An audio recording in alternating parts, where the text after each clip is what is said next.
Okay.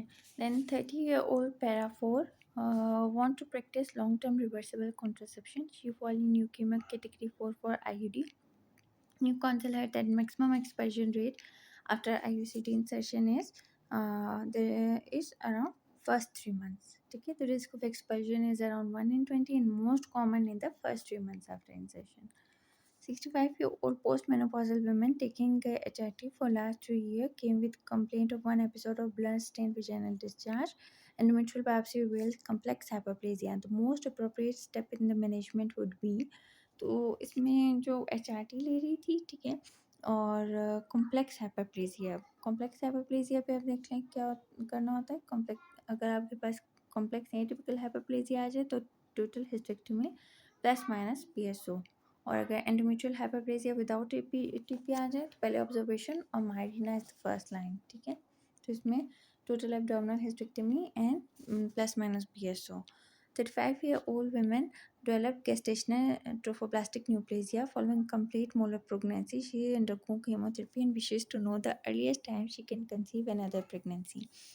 तो क्या है, women who undergo chemotherapy are advised not to conceive for 1 year after completion of treatment. ठीक है, तो conceive 12 months या 1 year.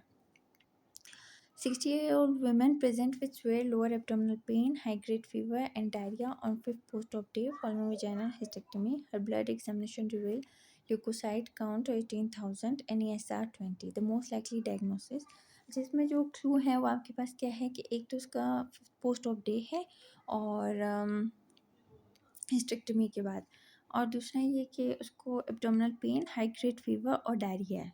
ठीक है, ल्यूकोसाइट काउंट और ESR, ल्यूकोसाइट काउंट ज़्यादा है, ठीक है, ESR 20 है. तो ये क्या है आपके पास, पेल्विक एब्सेस.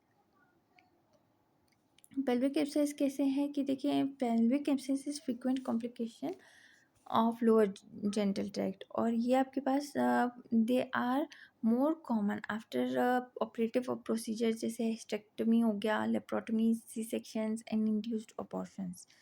फिर दूसरा ये कि अगर आप उनकी क्लिनिकल हिस्ट्री देखें तो उसमें आपके पास high grade fever, general malaise, nausea, vomiting, tachycardia, lower abdominal pain, vaginal discharge, vaginal bleeding, retention of urine, change in bowel habit, leukocyte with the left shift, and elevated ESR with a high C-reactive protein.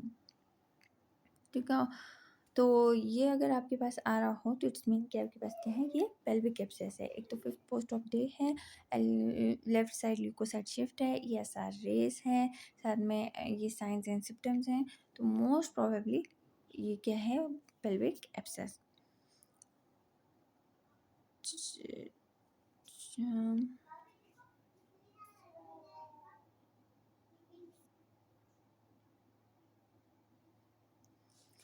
22-year-old presented in emergency with respiratory failure. The history of DNE 4 months back and irregular vaginal bleeding on and off. What is the most likely diagnosis? अच्छा, इसमें क्या है आपके पास, देखिए, एक तो respiratory failure के साथ आई है, 4 months back irregular vaginal bleeding on end of के साथ आई थी. तो